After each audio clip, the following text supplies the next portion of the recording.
And we are live on the United Public Radio Network, UPRN 107.7 FM New Orleans and 105.3 FM on the Gulf Coast. How cool is that?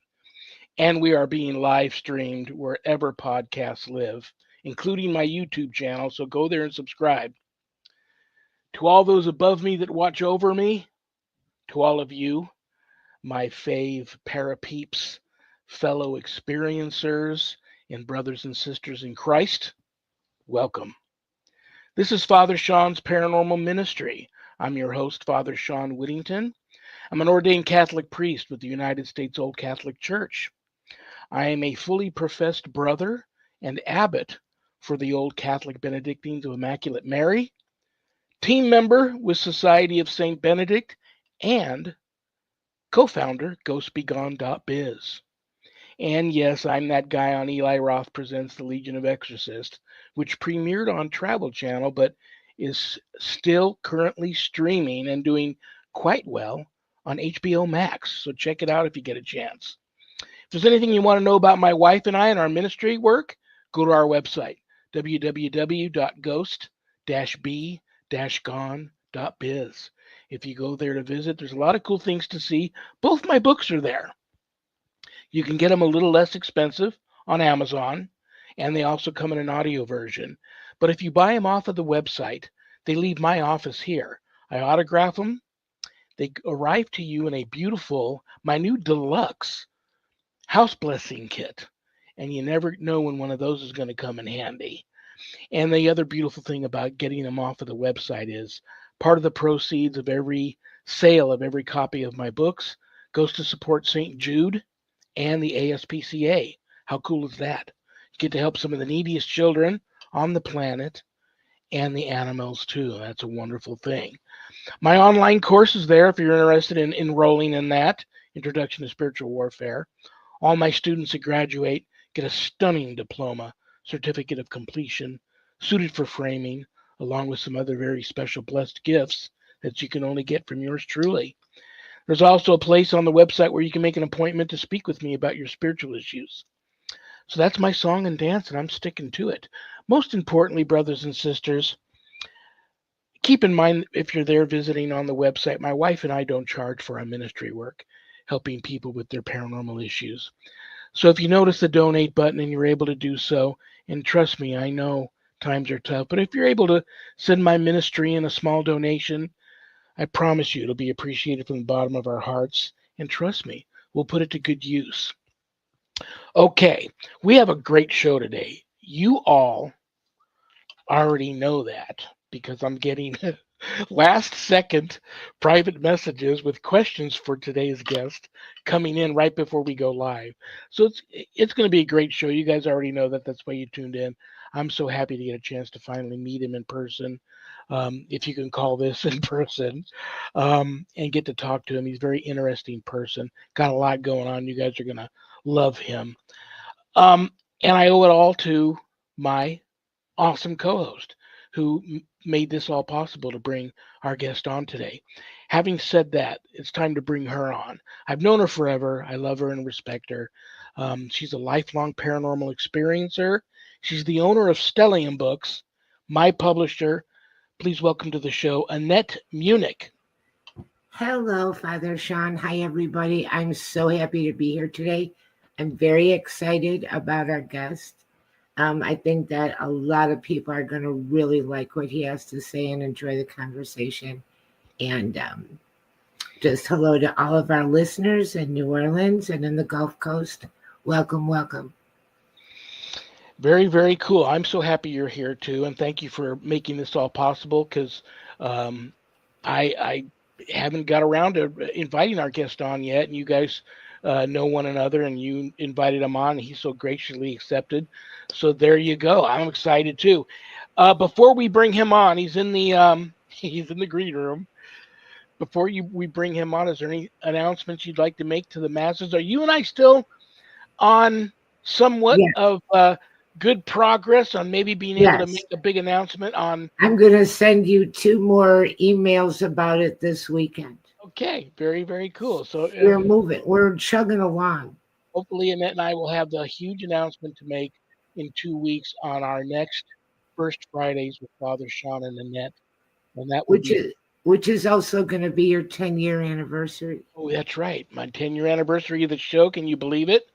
And it'll be a big announcement for Halloween. So there you But go. I've only been sitting in this co-host seat for what, about a year and a half now. In 10 years from now, it'll be all yours, babe. Woohoo!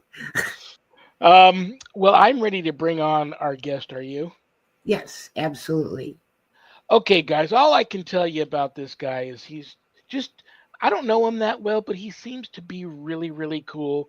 His story is fascinating. And soon the whole world, not only do many of us in the paranormal community know his story, but the whole world is going to know a lot more about this story and him, and some other announcements that are going to come out that we will talk about during the show. So he's an author. He's a paranormal enthusiast. I'm going to go ahead and call him a paranormal authority. He is an extreme haunting experiencer and survivor, and he's just a really cool dude. Everybody, please give a big, warm paranormal ministry family welcome to Chris DiCesare. Hello, hello. Hi, Chris. Thank you so much for coming. You're welcome. I hope I am cool and fascinating tonight. Pressure's on. Brother, You're cool and fascinating. That's what you are. We've brother, decided. this is how we roll. I come from my office at home. Annette comes from her office at home. You're in your office at home. I only have one rule. Every show, I just want my guests to have fun, so you'll want to come back because I know I'm going to want you to come back. There's no way you and I are going to be able to cover everything that I want to talk to you about in an hour, and I'm wasting time. So let's get to it. And then if you have something you'd like to ask him, And please do, because if not, I've got a list here from friends and followers of Chris that have sent in to me. we do keep it light and joke around a little bit from time to time because we cover some very serious and intense subject matter. And so if it seems like we're a little bit, should I say the word goofy? But, just to kind of, it does get very intense, the stuff that we talk about. So, if we seem a little joking around, it isn't because we don't take it seriously. It's because we're fully aware of how serious it is. And we don't want to be, so intense that people want to walk off um, And not come back. and never come back. Yeah. Um, but with you, I guess the best place to start, and I don't know if you had paranormal experiences before C2D1, but did you? You did. That's a good question, right? Because people say it could be genetic. You're born with something in your genes that predispose you. People say it could be the area in which you're in exposes you to what's in that place. It could be you pick something up. There are different explanations how these things can occur, these extreme hauntings. Right. And Right. I think sometimes when you don't know what's happening, you don't look for signs of it happening. So for Right. example, once I began to hear and see this thing in the room, I began to look for signs of those things happening. They could have happened before that. I just wasn't looking for those signs, if that makes any sense. Right. So I can tell you that there was one incident I had. I talk about that in the book. I haven't shared that probably ever. When I was a young boy, I was a young kid, and my great grandfather, born in 1897, he was passing away in the hospital. He was, 80 something years old, and I wanted to say goodbye and him. I loved him. And there was the whole ward of the hospital had this very pungent, bad smell, the whole floor. And he looked over at me and I said, "Oh, what's that smell?" And I felt bad because I thought maybe he's thinking about me. And I got standing in the hallway and I never said goodbye to him. And that made me sad that I didn't say goodbye. And I remember standing out in the hallway by the fire extinguisher thinking, I messed it up and I can't fix it. I remember on the way home in the car crying. About 6 months later, I was hitting a wiffle ball in the backyard, and I went around the house, the ball, and I went to get it, and there I saw my great grandfather, and he went like that. So I never told anybody. But Oh, that's the person I wanted to say goodbye to, and then he came to say goodbye to me. But he said this: "Don't say anything, shh, quiet." So I didn't tell anybody. And so when I was writing the book and sharing my experience, I said, let me just be fully candid here. Let people know there was a time before that. I just didn't want to think about it or talk about it because I was told by the person not to. And that was my yeah, great grandpa. I trusted him, and so that's the experience. But and I also that also kind of predisposed me. If someone you love says, don't go over there, that's dangerous, or be careful crossing the street, as a child you take them very seriously. right, So that kind of pushed me away from my friends wanting to use Ouija boards, or things like that. I never did any of that because of subconsciously that one encounter. So I didn't have any real interest in those things until Geneseo happened. Then things kind of pushed it on me. right. That's interesting because my first paranormal experience was seeing my grandfather. Same It's thing. comforting, right? It's comforting in a way because you're seeing someone that you know. And I liked it to some degree, even though he told me to be quiet about it, because it suggested to me, in my own personal lens, that there is life after death, that Right, the spirit does live beyond the body. And I thought that's actually pretty cool. I don't know right, what that meant. I didn't know how you apply that, but it's nice to know that he was still there. right, Kind of a cool thing to have in the back of your head as you go through life. right. Yes, very comforting that death isn't the end of everything and that, you know, he's still around. Yeah. I thoroughly plan to have this show in heaven. So we'll be doing this. The three of us will be doing this again one day and laughing about all the things that we know then that we don't know now. Um, Right, and right. that's what I think is so fascinating about um, the three of us live three very different existences, if that's the right word, in this thing we call the field of paranormal experiencing and research and ghost busting and all that sort of stuff. I'm going to give you like a 3 or 4 part question all at once, Chris, and you All just right. take your time dealing with it, and then we'll get into we'll peel the layers away and get more into the haunting that soon the whole world is going to Can I call a experience. friend or 50-50 this? Yeah. I've been seeing spirits since I was very young. I live in a haunted house. I was just talking to a good friend of mine the other day who's known me all my life, and he says, you know, you were always a good person, but never, there was a time where when we were young, I had a paranormal experience, told you about it. You've had many, told me about them, but they used to thoroughly freak you out when you were a young kid. Now, fast forward 60 some odd years later, he says, look at you now. You are an ordained Catholic priest exorcist, and you're not the person you were when you were a young man. Um, so this happened to you a long time ago when you were very young, and now look at you now. I think we all, and Annette too, we look at all those things we experienced. Not only did they shape us and change our lives, but we became the persons we are now because of this. And maybe we did, or maybe we didn't conquer um, whatever happened to us emotionally and psychologically. But my mother told me spirits are just people that don't have a body any longer, and they're not to be afraid of. But if you see one, it's because they have a message for you or they need some help. If you're able to ask them what it is, the messages they want to give to you, ask it. If not, ask them what they need help with. If you can't do either or, and you are thoroughly freaked out of your mind at this apparition, simply tell the spirit that you're freaked out, you don't want to see them any longer, and to please leave you alone. Right. And most of the time they will. So this is one that I ask you. Do you think ghosts can kill? Do you think we can live with ghosts, coexist with them like I pretty much do here in the house. I try not to rock the boat. I let things just happen. Um, what do you think about that? And do you believe that spirits trick us more than we know? That maybe we think it's just the disembodied human spirit when in fact it might be something much more malevolent, darker, God forbid, demonic, and we should have really nothing to do with it. Are we totally out of our, are we in over our heads even trying to deal with this, and we should just let it be, let it lie? Well, let me start by saying, when in the course of human history, that's the wrong speech, sorry. You mentioned about being a different person, and I think that's just part of growth.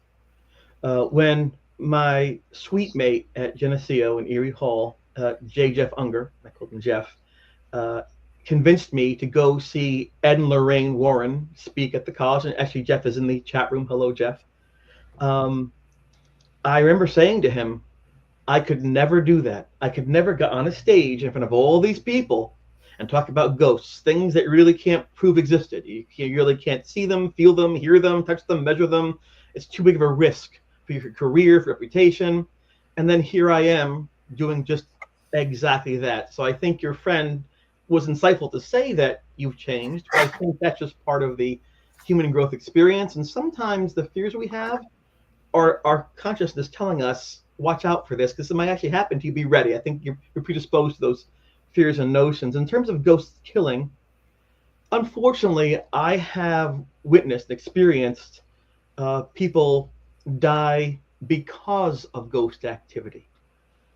People taking their lives because of ghosts in their presence or their perceived ghosts. So, do ghosts kill directly? I have no evidence of that, but I can see, and I have witnessed, actually experienced people killing or killing themselves because of the belief that ghosts exist. We had a situation in college. I don't write about these things or show them on television shows because the family who lost a child has to suffer each time and relive the loss every time it comes up in a public setting. So out of respect to the family, I just don't do that. But we had a situation in college where one of our friends on the floor had said to me, Chris, your ghost is bothering him. And I'm like, well, it's not my ghost. My ghost is in me, but it always called my name, so it became my ghost. And he said, we go camping, and he hears it whisper your name. We go to the movie theater, it whispers your name, and he needs to talk to someone. And at the time, nothing was working for us. We had called a priest to bless the room, and our room was safe. But then attacks began other places in the college. We had the help of a psychology professor who helped us get EVPs and things like that, but didn't stop the efforts, the events. My father came up so we were trying to understand things, but we had no solutions. So I didn't feel I could talk to this young man who was my age and help him in any way until I had more answers myself. I should have talked to him. The last time I saw him, he was walking out of the dorm towards the college union, looking very sad. Slow steps, hunched shoulders forward, looking morose. I thought I feel kind of bad for him, but I was in the same spot. Next thing I found out, when I inquired about him, he had committed suicide. So, and those are the kind of things where you're not directly responsible, but you always second guess yourself. Could I have done something else? Having been a special education teacher, working with students for decades who have self-harming tendencies and ideations, it just takes 2 seconds to hurt yourself. So you can be a good mom, a good dad, a good caseworker, a good doctor, but you can't be with them 24/7 for years. And in their moments of weakness, that's you can't blame yourself for being human. You have to sleep once in a while. And so I've experienced that in my career. So sorry, long story short, I believe that ghosts or crises can create situations whereby you do have harm and death and things that go awry. In terms of coexisting, I try to make all your points here. Coexisting, I think like anything else, it's possible but hard. And I think because of communication. If you live with someone in a dorm room, or you're having a person come stay in your house like a tenant or exchange student, there could be a language barrier. There could be cultural differences. And some of those differences can make things difficult. When I was a caseworker for foster care, I had a child in my caseload who came from a country in Eastern Africa. And he was raised, you do not make eye contact with an adult. To do so challenges them. To do so is disrespectful. When an adult talks to you, you look down. He was put into a home with an Italian family who said, look at me, you're lying. You're not looking at me, you're lying to me. It just didn't work. They could not coexist. No one's fault, just they're raised differently. And then communication is tough, I think, with the spirit. I know some people who suggest you can have conversations left and right for half an hour straight and talk about Christmas and things and the Green Bay Packers. I haven't seen much evidence of that. I have seen efforts of communication where there do see messages going back and forth where it's possible. My experience in that college dorm room with a thing in that room for months has led me for me to believe and perceive that communication is possible, but very, very difficult. And because it's difficult, it makes coexisting hard. So, for example, if I talk about that ghost specific to me, he was in my room, in my dorm room. It's called the C2D1 haunting because it was the C building, the D quad, the second floor, first room. That's just, and we don't want to say ghost because then people will say, "What, ghost?" We don't want the attention. It wasn't like today going for clicks on TikTok. We just wanted it quiet. We wanted to live our lives, and so we'd say, "How are things in C2D1?" That's how it became known as the C2D1 haunting.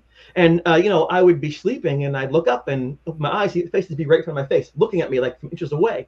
Well, I don't care who you are, whether it's somebody who's tangible or not tangible, that's going to scare you.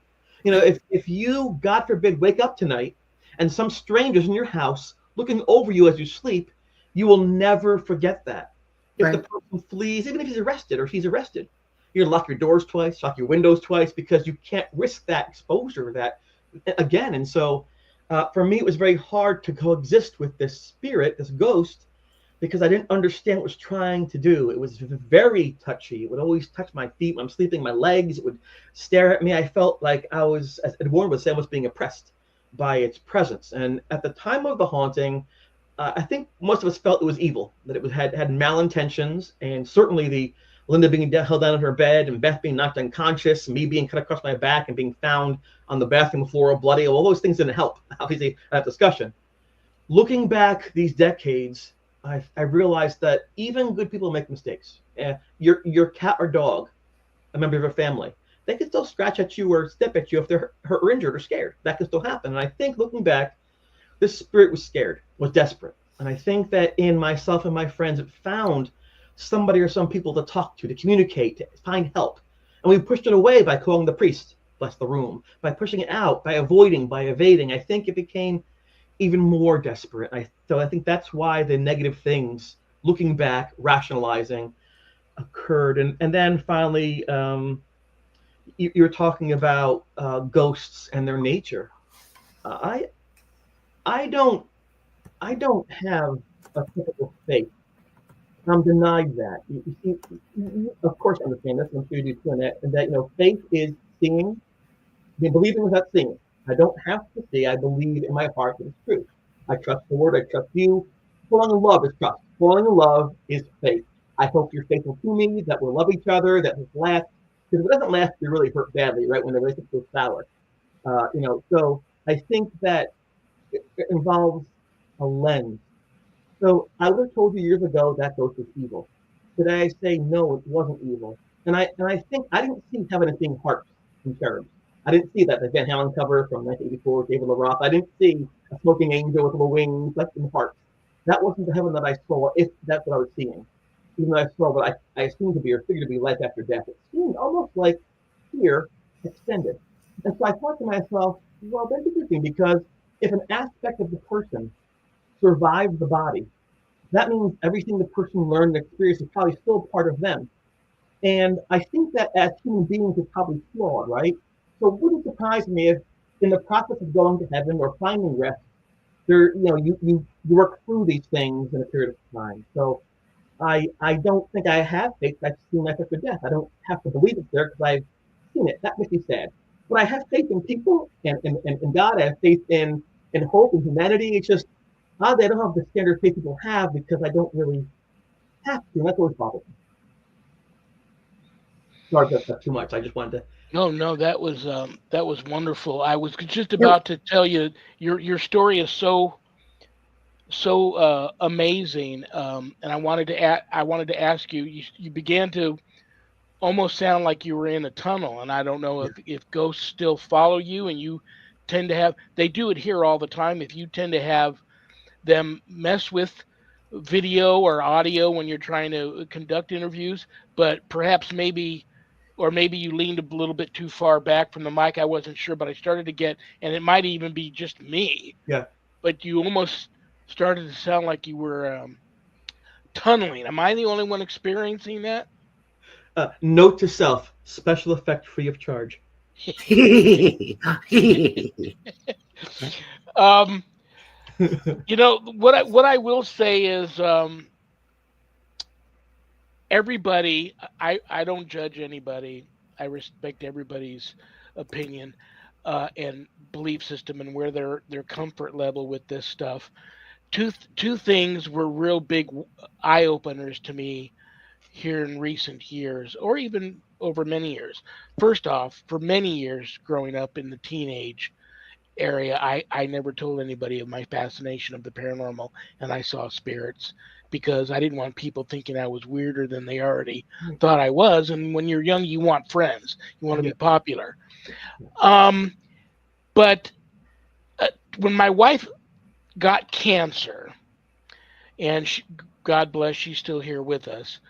Um, many people that we were very close with just pretty much disappeared. They were still there for us. I could reach out to any of them and ask for help or have a shoulder to cry on. But people stopped coming around, and I know they didn't love us any less. They were just sad and heartbroken and didn't want to see my wife go through what she was going through. I understand that now, and I don't hold any grudges against anybody for feeling that way. The same thing with a lot of people when I got into the clergy and became ordained and got on that path to becoming a priest and all that. Many people couldn't wrap their head around that. They stopped coming around and reaching out and contacting me. And I get it, you know. And the same thing with the spirits. A lot of people don't reach out to me that used to prior to me coming out, gangbusters of a ghost busting guy because that stuff freaks them out. Yes. So, how much of this do you experience in your life with friends, family, um, business associates, colleagues, other teachers, Yeah. people that you've come to know? And do many people reach out to you for help? Yeah, I think you hit upon, for me, what's called the quiet pain. You don't really talk about it because it's not really worth sharing, but there's a sense of loss. Back in the 80s when this haunting occurred, it was the occult. It was negative. You could be thrown out of your church. You could lose girlfriends or boyfriends. Your family could it was a tough thing. People would judge you harshly. Now with the advent of all the television shows, it's almost cool now to talk about these things. It was a very different environment. And I can recall, people ask me what was the most horrible moment of a haunting. Well, the most horrible moment was definitely the attack when I'm on the ground. But the saddest part was not that. It was losing my friends. When people that you knew and saw every day began to say things like, "We'll give you a call. Don't worry about that. No, we'll get a hold of you. Just we'll be fine." Or, "No, I gotta go. I'll talk to you later." And then the finger pointing, and then the whispers, and then the ghost boy talking. So it was weird that I hadn't changed in any way. Not my belief system, not my actions, but the perception of me in society changed so that I went from being fairly well respected, happy, athlete to an oddity. It was very strange, and I have actually learned, probably good to learn, that people who say they're going to be with you and aren't always. People think they're very strong, but they're actually not. They're posturing, and people who are very quiet, you think they can't handle it, have your back, and they actually show up and say, "I've got you here." You had mentioned before about being cool and popular in high school. Jocks, stoners, geeks, nerds, brains. We pick a label, dress that way, talk that way, and if you don't do the right thing, oh, you're out of the club. But that's just who we pretend to be. That's not who we are. But in these moments of crises, whether it's bankruptcy, whether it's divorce, losing a child, the ghost, the real you comes out, and you see yourself for being mostly good, maybe scared, maybe a little brave, maybe selfish. You begin to see yourself in a more clear light that you weren't forced to see yourself before, and you can see the good and bad in people, and you realize that people don't reveal themselves until they have to. It's just not comfortable to do so. And so that's why the friends I made back then are my friends today, 40 years later, Yeah. because we were just honest. We needed each other to get through these things. It's almost like we talk about combat buddies in the war. My Right. grandpa told me, we all bleed red. We're all in that foxhole. We're all trying to not get splashed by the Japanese planes. It doesn't matter if you're white, if you're black, it doesn't matter.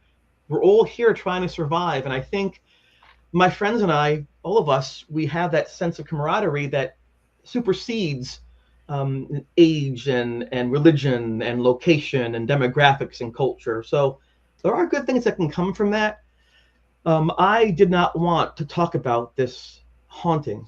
I wasn't investigating, I was surviving. I had nothing to do with it. In fact, when my first TV show came out in 2012, I was in a sports league, a couple of sports leagues, in a dartball league, I was in a baseball league for years. And all these friends, close friends who I met after college, loved the paranormal. And when they found out, wait, you're the ghost boy. You're the what? You know, I didn't want them to know. I didn't want to cross over. And with my children, that was a tough call to make. If I say nothing to them, there where I was, helpless, confused, flailing about. I didn't want that for them. If I tell them everything, I might predispose them to my belief systems and what I think. And that's not fair to them either. I don't want to make them have to go that route. So I chose to tell them, my son and daughter, nursery rhymes, fairy tales, dragons and knights and princesses and trade merchants. But all the stories were about my experience at college. So they could problem solve the moment safely without being beholden to me and my belief in my past. Nothing wrong, worse than being Willie Mays' son. Because if you're not what he is, oh, well, you're out of your spot. I don't want my kids to have that, you know? And so, and then when the sci-fi show came out, my son's like, oh my God, Dad, that was. So I really tried to, and again, I think that's important. I as a father, as a grandpa, as a teacher, as a human being, it's so easy to put your own needs first and your own opinions first, and I guess that's important on occasion. But to be part of a family, part of a community, part of a social structure, I think is more important. And sometimes it has to be more than just what you want, just what you need. Sometimes it's what people around you need, and that's how you build friendships, right? And so it was a long walk for me. It was a long thing, and you know, I remember my son turned 16. That's when he knows everything, right? When you're 16, you know everything. And so I remember I came home and he had 3 girls in the room with him. 3 girls. I'm like, what? I mean, looking back, kudos for him, but like, this is not cool, right? And they're all hanging on him on that side. No. Okay, you got to go home. Got to go home. He was angry. I'm like, this is not cool. You know what I'm saying? So I need you to go home, do your homework and things like that. I said, do me a favor and please clean your room. I'm not going to clean my room. Please clean your room. I'm not going to do that. Why should I clean my room? Because you know the whole thing, right? Yeah. So it was a tense situation. I was older. I got pudgy and things. So of course, you know, the kids think and that's natural. Then the sci-fi show came out, and I was pushing the shopping cart at ShopRite, you know, get some eggs and stuff, right, and things and paper towels. And my son calls, "Oh my God, Dad!" I'm like, "What?" He goes, "You're so cool. My friends are seeing you on SYFY. Maybe you're the coolest dad ever." I'm like, "I've been telling you that 15 years. Of course I'm cool." So you look for moments where you can actually, hopefully, bring people to a place where you can reach your hand out. And one more quick thing, if you don't mind, about relationship to people. Once I did go public with these things, and I was encouraged to by other people. It was never me. People always said, "We believe what happens is important, share it." And so I kind of went along, and I saw that they were probably right. I was walking to the Steamtown Mall in Pennsylvania by Scranton, and this one man comes up, a real big dude, a huge, like a linebacker, and he says, "Oh my God, you're the ghost boy, right?" I'm like, "Yeah." He get a big hug. I'm like, "Uh-oh, call the police. You know what's going on here, right?" He goes, "When I was a kid, I liked you, Luke Skywalker, and Spock. I wrestled. I am the ghost boy. I read about you in the paper, about this thing in your room. Was it cool?" And so I explained to him how uncool it was. But it dawned on me, here's a person I didn't know, who didn't know me, who lived hundreds of miles away. He was rooting for me and cheering for me and praying for me. And it said, you know what? You're never truly alone unless you choose to be. And so I learned that lesson as well. So I tell people, things are bad, taste your food. Put on a song, like when you're a teenager, and dance to the song to remember, to forget. Just dance wildly. You know, talk to a person you haven't talked to in a while. Say hello. Just move forward, and whatever your situation is, you're better served by it. So, and the chat room, you see these people, right? You see Lourdes and Ron and Vince, and these are all great friends of mine who've been supportive of me, and I'm honored to have their friendship as well. So, thank you, people. I thank you. I love you guys. Yeah, it originally it takes a little getting used to, and people that I help, and it doesn't matter if it's just a ghost that they're experiencing or the demonic. When I'm done helping them and hopefully bring their situation to some happy closure and they move on from that, they don't want to hear from me again. They didn't want to see me. They didn't want to hear from me. They don't want nothing to do with me anymore because If it ain't I'm a broke, don't fix it. That's yeah, right. I'm a reminder of Yes. what they went through, and I'm Yeah. okay with that. I just try to make myself as accessible as possible, and if they ever need to reach out to me for anything, fine. But I totally get it. Yeah. You must. I'm jealous of one thing. You mentioned having seen Ed and Lorraine Warren in Yes, person that's give true. a speech. That must have been an awesome experience. It was cool. Can I share about that? Absolutely. I want to start by saying, and I always say this because I always think it's important to say something nice about everybody you talk about. It's important because people always have their critics. I can tell you that Lorraine Warren was elegant. She walked down that stage and she was glamorous. Her back was straight, her gown was on, her hair was up. She looked like a 1940s movie star. It was amazing. So she took herself seriously. And even as a teenager, I thought, wow, she wants to make a positive impression. She cares enough about us to make a positive impression. And I can tell you, when she said something, whether right or wrong, and that can be debated for eons, right? She believed it. So I knew when she talked to me, that's what she believed. And as a friend, as a coworker, no one's always right. But when somebody's being honest with you, it just feels good. They're not playing or using you. They're sharing their version of what happened, and I always respect that. So nothing bad to say. With Ed, I admired his public speaking skills. He had a booming voice. My great grandfather was a carnival barker in the circus back in the 1940s and 50s, and he had that Wow. kind of voice, like "ladies and gentlemen," and Ed Wow. Warren had like a Boston accent, but still the same thing. He would talk very loudly, and he'd garner your attention. He made sure you heard him, and I think when you're presenting in front of people, it's good to believe what you say, and it's good to say it in a way that can be heard clearly. So as far as a presentation goes, it was really good. As to the content, I mean, that's your individual lens, right? One of the things they mentioned over and over was that like attracts like. One of the things that Lorraine would repeatedly say, that like attracts like. So if you're negative, you draw negative.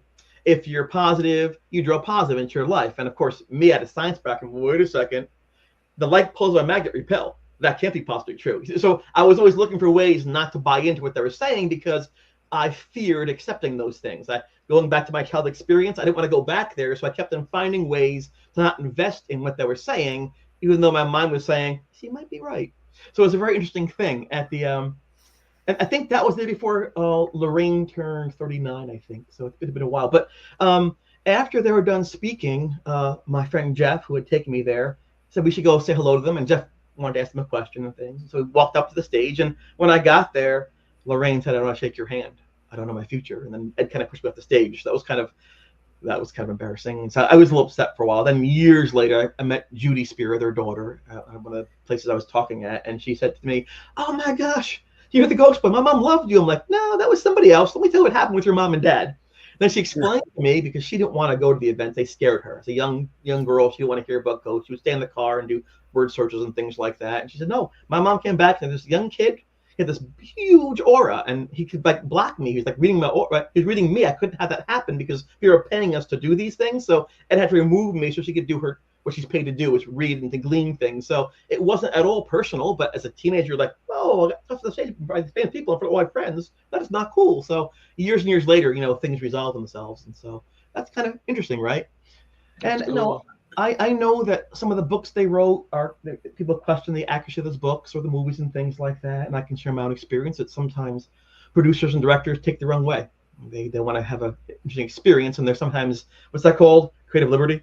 That can Correct. happen. But what I can tell you is I don't think anyone's perfect, but I really do believe that Lorraine meant what she said, and I think that Ed supported her, and I feel very honored to have been part of that history, to look back and say that's pretty cool, and have benefited from it.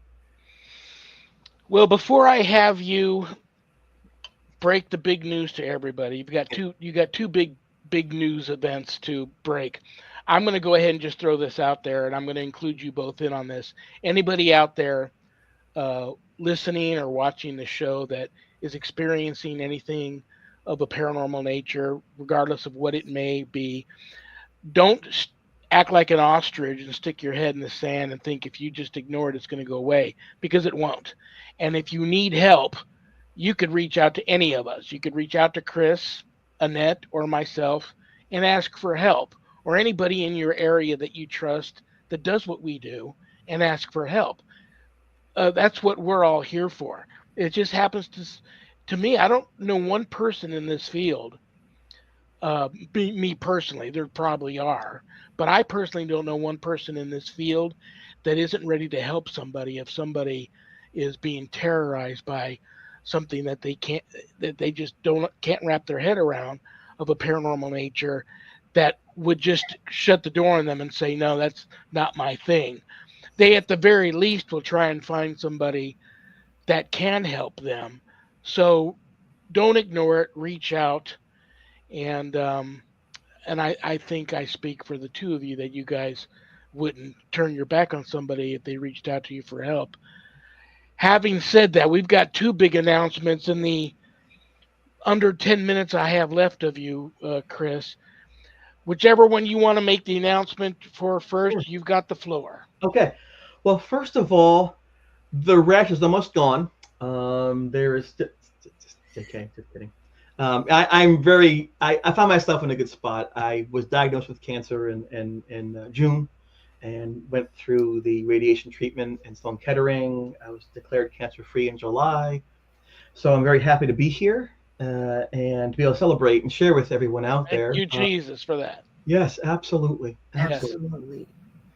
Yeah, that was an interesting, scary moment. But I firmly believe that all the love that was shown toward me, and how people were so kind to me and what they did, I thought I would make it through just because of that alone.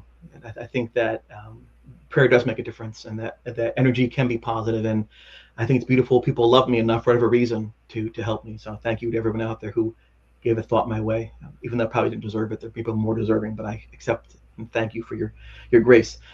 The first big announcement I will share with you is that, well, on October 7th, uh, there's going to be a new show on Netflix. It's James Wan is the director who did The Conjuring and Saw and Insidious and Aquaman, and he's the executive director of my show. It's called Real Haunting, Erie Hall, and it's a documentary miniseries. It's 3 episodes. It took 4.5 years to create, and you're going to see me in there. You're going to see my friend Jeff Unger is going to be in there. He was the person who wrote the notes, took some of the photographs. Craig Norris is there, the one who asked me to help his friend. Linda Fox is there. She was held down into her bed, and we had to help her with that. The priest who blessed the room, Father Charles Manning, will be appearing on that show. My father, who made the 5-hour trip in 4 hours to see if I was okay, he'll be there. And then many of the people who, one of the actors, upcoming actors, played us in the flashback scenes. It's been a labor of love. It's been very intense, and I'm very proud to be able to take not the suffering, but lessons learned from those days and share that with a global audience. 39 languages. There's supposed to be a top 10 production we shall see, but I'm very honored. And the trailer dropped yesterday, so you can see it. It's on, I don't know, Facebook, YouTube, X, Instagram. I'm not really a social media guy. I'm still on MySpace probably, but I think it's really cool news. And That's awesome news, brother. I oh, mean, and it's a coincidence because I just got Netflix. that's cool. Yeah, see, ta-da! That's so cool, man. I couldn't happen to a nicer guy. Lightning. Congratulations for your success. I know it's gonna, I know it's gonna rock. I hope it makes a difference. I really hope that people benefit from seeing this. They didn't even say the word ghost for the first half an hour because people don't like that.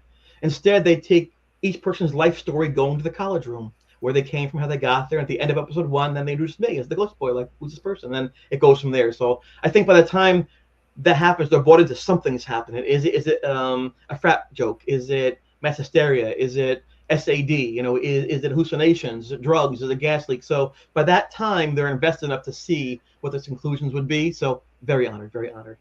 Now the second great thing I did watch the trailer last night, and I like thought it? it looked beautifully done. I was Top notch. So if anybody wants to check it out, I used to watch Paranormal Witness. That was a really scary and well done show. So the trailer looked great. Not to Thank you. interrupt. Somebody production who worked on that show worked on this show as well, because Paranormal Witness was getting a lot of high praise by those people who actually were in the paranormal. It seemed like more sincere and more realistic, and so I think when Netflix wanted to present to the world cases that could be, in a sense, proven, because people say, I believe, but where's the proof? And so They wanted to get 6 cases to digest. It took about a year and a half to get 6 cases. Then I wanted to bring down to 3. And they only found 2. They only get 2 cases. They felt for sure this happened, and the people weren't fighting about what happened and weren't talking to others. So there's one from Salt Lake City, Utah, and then ours. In fact, we almost didn't get on the air because we were dusty. We were told we were dusty. We're old white people, old white guys. It's not in right now. It's all about diversity and equity and inclusion. So, but once they heard our words and our messages, they went past their lens and said, you know what? It shouldn't matter. This is a good message. And so I knew once they heard what we were saying, we'd open their eyes, because that's the goal, right? For many years, it's been the other way around, but sometimes people get on sides, and that's unfortunate because the truth didn't have a side. It should be fair nuclear amongst everyone to think. So, there's my little soapbox. The other cool news for me is that I spent years on it. My book came out today. It's called The Ghost Boys of Erie Falls on Amazon right now. It's podcast and stuff. So I'm very proud. J. Jeff Unger wrote the forward to it. It's a really nice thing, and a lot of help from people. And it just. Where can they get the book? Couple places. The main place is Amazon. If you don't need an autograph or signature, it's Amazon. And it's quick shipping that way. The way to go. If you need a signature, then you either have to go to cedarventures.com or Erie Hall Shop or Erie Hall Ghost Boy, or see me at an event and I can sign it for you. So. But yeah, I've got your websites here. I've got www.ghostboystrong.com. Can they go there? That was the fundraiser for when I had cancer. Right now, that's not active anymore because my publisher was so kind to help me out to help pay for the medical bills and expenses when I was sick. So that's now quiet now. It's still there just to show that people are nice to people in the world. But yes, Erie Hall Ghost Boy is one. Erie Hall Shop is another. And then CITA Ventures, CITA Ventures, VENTURES, are all sites you can go to see some of the films, see the history of things, where I'll be speaking. I like history. I'm a history teacher, and I think it's important not to forget our history. So I'm very honored that on October 4th, I'll be in Syracuse, New York. And it's not too far from where I live, at the Chittenango Canal Boat Museum, and doing a fundraiser for that historic site and museum. I got it right here. Yes. Yeah, that's the one. And so that's nice, right? Because we're giving back to people. We're giving back to people. That's so awesome, brother. Thank you. And I also noticed that you have, I see Syracuse Paranormal here. Give them a shout out. Yes. It almost like. Did you say what? Excuse me. It's okay. Did you say what the title of the book is? It says Horton Hears a Who, but I'm not sure it's going to say that way when we're all said and done. I like it. It kind of flows well. It sounds awful familiar, but check out the IMDb thing, make sure it's already used. But no, it's the Ghost Boy of Erie Hall. And this photograph is the last picture of me before the ghost got there. The last picture of me being happy and innocent, not knowing what was about to happen. So that's why I put it on the cover to say, this is what happened was, and now this is. So, and how I walked that journey of sharing, understanding, and trying to survive and to grow. Beautiful. Is the haunting still going on? Oh, I hope not. I'd be very disappointed if it is. I really worked hard to help that spirit find rest. Toward the end of the haunting, I got a little more brave. Plus, as I mentioned prior, some of the events that happened kind of forced my hand to say, no more pain, no more loss on this. And so I felt almost obligated to take an action since the ghost's focus was almost entirely on me. And so toward the end of that semester, around April 18th or so, I went back into that room and I broke the blessing from the priest. And I said, I'm going to talk to you, and this is it. And you're going to talk to me now, or I'm not going to care about you. And it responded. And I think that, that was, looking back, it was kind of crazy. It's kind of like when you go to an amusement park, a theme park, and there's that giant roller coaster. You're like, oh, look at that roller coaster. You wait online for 2 hours, then you get there, and it's kind of high. I'm a little tired, and you get in the thing, you're like, can I get off? Nope, click, click, click, click. So once you commit, you can't get off. There's concept and application. Conceptually, I'm being brave. Application, I'm not sure I'm very brave, but I was able to get through those moments and speak with that. And I think you'll see, and you can see in the film, Please Talk With Me, done way back in 2012, independent film, which is the first time I shared. You can see in the SYFY show, School Spirits, and in Netflix.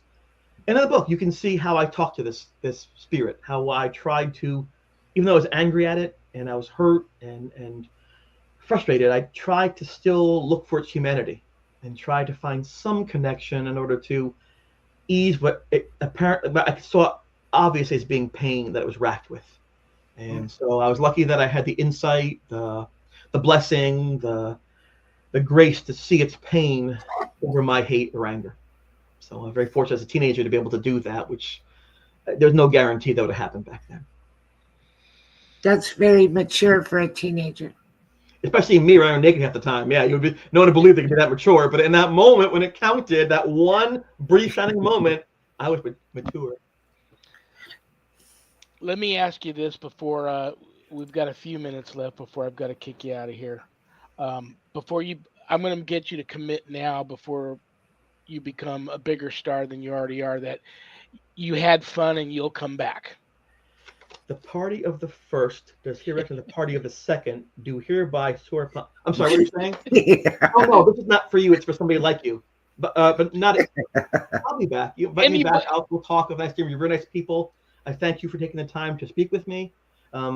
Without people to speak to, a message is silenced. And the fact that you reached out to me and said, "Would you want to come on?" I thought, of course, thank you for considering me. That means I was lying on that bathroom floor thinking I was dead. It was over for me. The fact that I can still now, all these years later, come back and share my message of hope and survival, and that people find value in what I have to say, is so cathartic. It is so amazing. So yeah, you reach out to that Bill Edwards guy and set it up. I'll be here. We'll have a nice time, and and if I ever say things like "and you are," just boot me. For anybody out there, young or old, and in any age in between that may be experiencing what you went through, any advice? Yeah, thank you. There's always so much to say, and I love the time to say it in. But yes, every single one of us tries to solve for X in our equation for survival and happiness. Everyone. And I think across the board, and I referenced this briefly, you need to take each day as its own blessing. Taste your food, listen to music, journal your thoughts, seek friendship. And like a marathon, don't think about 25 miles to go. Think about the footsteps ahead of you. And you'll be surprised. Days go slow, years go fast. And suddenly you made it through and you feel good about that. So I'd say, please don't isolate. Please don't shame yourself. Please don't blame yourself when things go wrong. And as a teacher in special education, I help these children to learn for the first time, to read for the first time, to believe in themselves the first time. It takes self-investment, and so anybody out there going through a hard time, believe in yourself and please don't isolate. Absolutely. That's well, beautiful. brother, that was beautiful. Annette, is there anything you would like to say to our esteemed guests before I kick them out of here? I want to thank you. It was so much fun. I really enjoyed seeing you again. And I don't think we ever actually talked like this where we were on a video call. No, this was the first time. We're just but that was a while back. Yeah. I don't know if that was so much of a thing then. But really enjoyed it. Had a lot of fun. It's the fastest hour of the week. Once the conversation gets going, it goes by so quick, and I hope you'll come back. Of course, and you got me into the Wilson College event that one year. Remember back in 2012? That was you stood up for me, so thank you for that. I didn't forget. I think Shanley Hotel too. That also with Sal Nicosia. That's right. He passed away. Yes, he sure did. Yes, that's a sad. But his son's out here in Oklahoma. Oh, very nice. Oklahoma. Christopher DiCesare, I love you. I respect you, brother. You're on the prayer list. Congrats on everything. Thank you for being here. Have a wonderful remainder to your Friday evening and your weekend.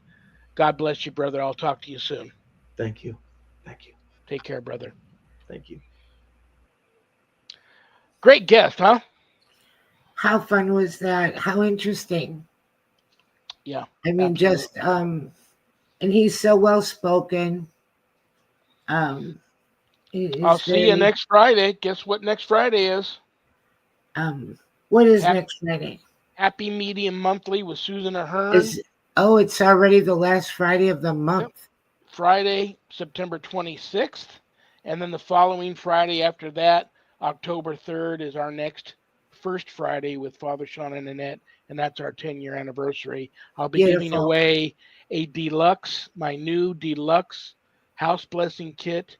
Beautiful. We'll have a drawing for that for anybody that tunes in. But next week will be Susan Ahern. So anybody out there wanting a free live on-air psychic reading from a truly gifted psychic medium that has a direct hotline to heaven, you need to tune in to one of the live stream locations so that you can type your question for Susan into the chat. She'll read it. She'll give you your reading live on air. Right. And if anybody on my Facebook wants to send me a message with a question, I will take that and give that to her as well. We're going to say hi to Heidi and Michelle. They just showed up a little bit towards the end, but they're there. All right, young lady, I love you and respect you too. You know that. Have a great This, remainder to your Friday evening and a wonderful weekend, and give your family my best. And I will talk to you soon. thank you so much. I want to wish everybody a good evening and a great weekend, and thank you for listening. Good night, Annette. Good night. Annette Munich, owner of Stellium Books. If you've written a book and don't have it published yet and don't know what to do, reach out to her. If you want to write a book and haven't got started yet, reach out to her. That's what she does. Annette Munich, Stellium Books. God bless everyone for tuning in. I mean this. I don't have a show without each and every one of you that tune in. And I mean that. So God bless you all. God bless United Public Radio Network, UPRN, for carrying my show. God bless Michelle DeRoche and Joe Montaldo for making that happen. And got God? Well, if you'd like to join a church that accepts everybody, and I mean that, accepts everyone, take a look at the United States Old Catholic Church. You might be pleasantly surprised. And if you're already good with God, but you feel a calling to have a closer relationship with Him, reach out to the abbot of the Old Catholic Benedictines of Immaculate Mary. That would be me. And we will discuss this calling of yours. Perhaps the Benedictines are in your future. Remember, brothers and sisters, we may have done what the devil said we did, but we are not who the devil says we are. Stay tuned for Spirit Switchboard with Carrie Lynn Shellhorn. That's a great show. And we're just getting started here on High Strangeness Friday on United Public Radio Network. And if you're a sponsor, want to be a sponsor of the show, reach out. Talk to me about it. We will give you and your brand a shout out live on air while we are live. So I'm looking for sponsors. On that note, you guys, heartfelt thank you again to each and every one of you for tuning in. Good night, Danny. Good night, Jack. Good night, Dog. Good night, Harold. Rest in peace. Good night, Ernie. Good night, Bill. Good night, Dan. Good night, Ghost Boy. I love you all. God bless you all in the name of the Father and the Son and the Holy Spirit. Peace.